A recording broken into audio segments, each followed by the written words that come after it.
Hello बच्चों, welcome back to my channel. I hope आप सब अच्छे होंगे, मस्त होंगे, स्वस्थ होंगे।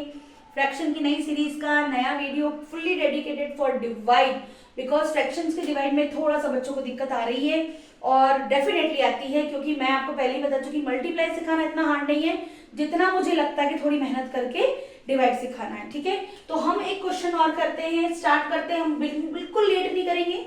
मैंने आपको पहले बताया मुझे लंबा वीडियो बनाने का कोई शौक नहीं है। जितना कंटेंट बनाऊंगी इंपॉर्टेंट होगा। फालतू बातें की हम लोग कम से कम टाइम पे बात करेंगे।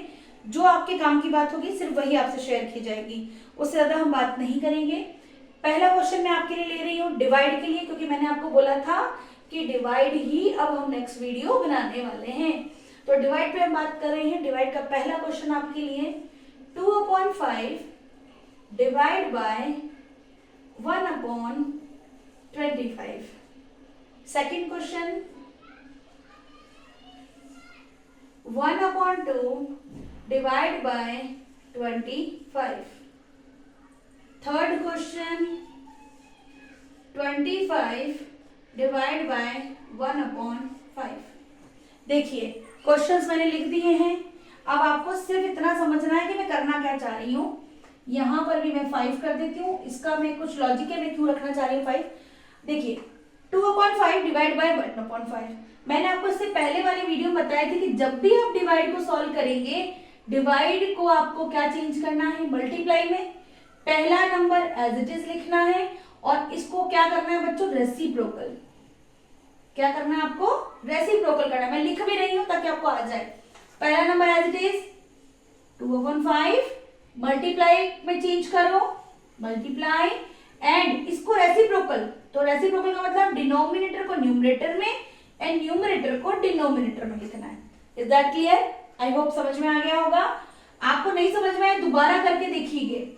5 का टेबल मल्टीप्लाई हो गया, जैसे मैंने मल्टीप्लाई समझाया था 5 कट गया, 5 टाइम क्या क्या बचा, नीचे 1 था, डिनोमिनेटर में कुछ भी नहीं रहा। 2 into 5 दैट मीन्स 10।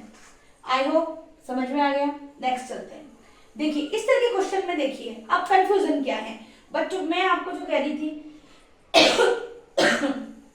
सॉरी, यहां पर मैंने आपको कहा कि मैंने नंबर सेम करें, सिर्फ आगे पीछे करें। मेरा जो लॉजिक था वो मैं आपको समझाना चाह रही हूँ। एक डिवाइड के क्वेश्चन में जब ये हो जाता है ना, तो मेरे बच्चे जिसको मैं पढ़ा रही हूँ वो बच्चे भी इसको गलत कर देते कई बार, है ना। आंटी, मैम, कंफ्यूज, मम्मा, ये सब मतलब ना ऐसा लगता है कि मैं शायद गलत पढ़ा गई या मैंने उनको समझाने में कुछ कमी कर दी। मैं वो चीज आपके साथ नहीं होने दूंगी। कंफ्यूजन को क्लियर करते हैं। मैंने आपको हमेशा का फर्स्ट जो भी आइटम है, जो भी नंबर है, जो भी फ्रैक्शन लिखा है उसको एज इट इज आपको लिखना है। फर्स्ट वाले को एज इट इज लिखना है, राइट।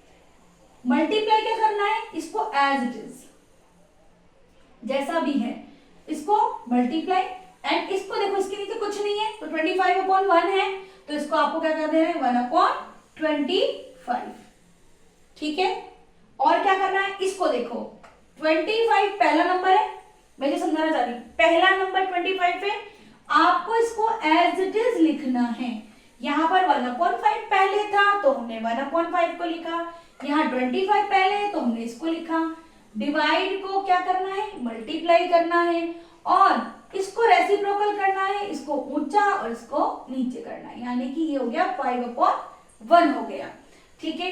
अब आप इनको क्या कीजिए, 1 into 1 1 हो गया, 25 multiply by 5, 5 as 25 is 5, 25, 5 to the 10 और 2, 10 और 1 11, 5 125।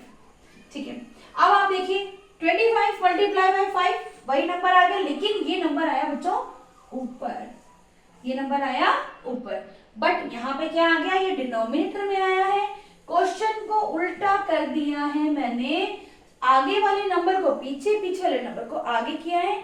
डिवाइड के केस में आपको बहुत ध्यान से करना है।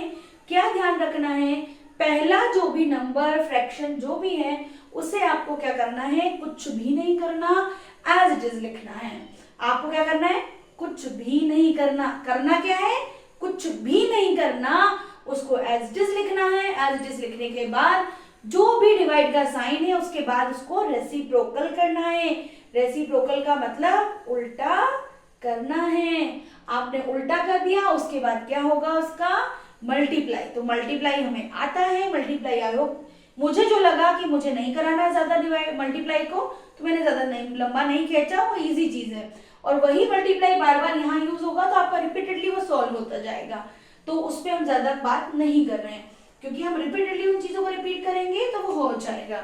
ठीक है, अब हम एक प्रॉब्लम को आपके सामने और लाती हूं, मैं आपको एक क्वेश्चन और करते हैं।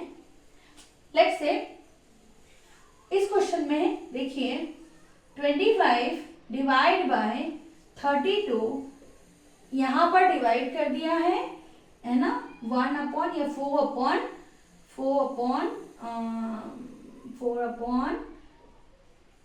45 कर देते हैं, राइट, क्योंकि दोनों आपस में नहीं कटेंगे इसीलिए वो होगा। ठीक है, मैंने एक सिंपल सा क्वेश्चन लिखा है, पहला नंबर क्या करोगे, ये क्या करोगे, ये क्या करोगे। पॉज करिए, वीडियो को पॉज कीजिए और अपने आप सॉल्व कीजिए, उसका आंसर निकाल के मुझे बताइए। पॉज कर दिया होगा आपने, अब इसको सोल्यूशन मैं करके बताती हूँ। ठीक है, 25 को एज इट इज लिखना है, मैंने बता दिया आपको, मल्टीप्लाई में चेंज होगा डिवाइड, और लास्ट वाले को क्या करना है आपको, रेसिप्रोकल। क्या करेंगे आप, रेसिप्रोकल करेंगे। अब यहाँ पे आप देख रहे हैं 25 एंड 45, 32 एंड 4, अगर 4 को 25 से कट कर सकते तो हम काटते, लेकिन यहाँ पर 5 है, 4 का डिविजिबिलिटी रूल क्या होता है, लास्ट के 2 डिजिट अगर 4 की टेबल में आते हैं तो हो सकता है 25 से नहीं कटेगा, तो आपका ये नंबर कैंसिल आउट नहीं होगा। आपको सिंपल मल्टीप्लाई करके इनके आंसर लिख देने हैं, और आप ये सॉल्व कर चुके होंगे, मुझे ऐसा लग रहा है कि आपको समझ में आ गया है। अब आप इसको मल्टीप्लाई कीजिएगा, वही इसका आंसर होगा, वो नहीं कटेगा, क्योंकि ना तो 32 45 और 25 को काट रहा है, ना 4 है 25 और 45 को कट कर रहा है। आई होप आपको समझ में आ रहा है। अगर आपको इस चैनल पे अगर आपको और कोई डाउट पूछने, आप मुझे कमेंट कीजिए। किसी चैप्टर को अगली बार आप पढ़ना चाहते हैं वो बताइए, नेक्स्ट जो वीडियो होगा मैं आपके लिए वही बना दूंगी। ठीक है, फ्रैक्शन मेरे ख्याल से ऑल अबाउट हो चुका है, बचा कुछ नहीं होगा, मैं और चेक कर लूंगी। जितना मेरे को पता था कि इतना सब कुछ आपको 8th तक पढ़ाना है, तो 8th तक के बच्चे 6th 7th 8th 5th के बच्चे जो नवोदय दे रहे हैं उनको भी काम का है, उससे छोटी क्लास को भी काम का है, बट स्पेशली मैं ये जो वीडियोस हैं वो 8th तक के बच्चों के लिए बनाया है। 9th और 10th के कोर्स को भी टाइम लगेगा, वो मैं कुछ समय बाद बना पाऊंगी। अभी सिर्फ मैं 8th तक के कुछ बेस क्लियर कर रही हूँ। मेरे को ऐसा लगता है कि जो मेरे चैनल पे जो अब सब्सक्राइब कर रहे हैं या जिनको मेरी बात समझ में आने लगी है, जो बच्चे मुझे समझ रहे, पहले उनका बेस क्लियर कर दिया जाए, फिर जैसे ही वो 9th में प्रमोट होते हैं तो वो फिर बेसिक से अच्छे तरह से समझ पाएंगे। अदरवाइज मैं 9th का पढ़ा दूंगी, आप ये कहेंगे नहीं ये तो अच्छा नहीं पढ़ा रहे, क्योंकि आपको पता ही नहीं कि बेस क्या है, क्या क्या चीज आपको आएगी। मैं फैक्टराइजेशन से अब बहुत ज्यादा इंटरेक्ट करने वाली हूँ, इक्वेशन पे आपसे बात करने वाली हूँ, क्योंकि मुझे लगता है कि ये बेस आपके लिए 9th के लिए बहुत जरूरी है। मैं आपको एरिया वॉल्यूम पे बात करा, मैंने आपको पेरीमीटर पढ़ाया, वो बताया, वो भी एक बेस था जो आपको अब 9th में काम आने वाला है।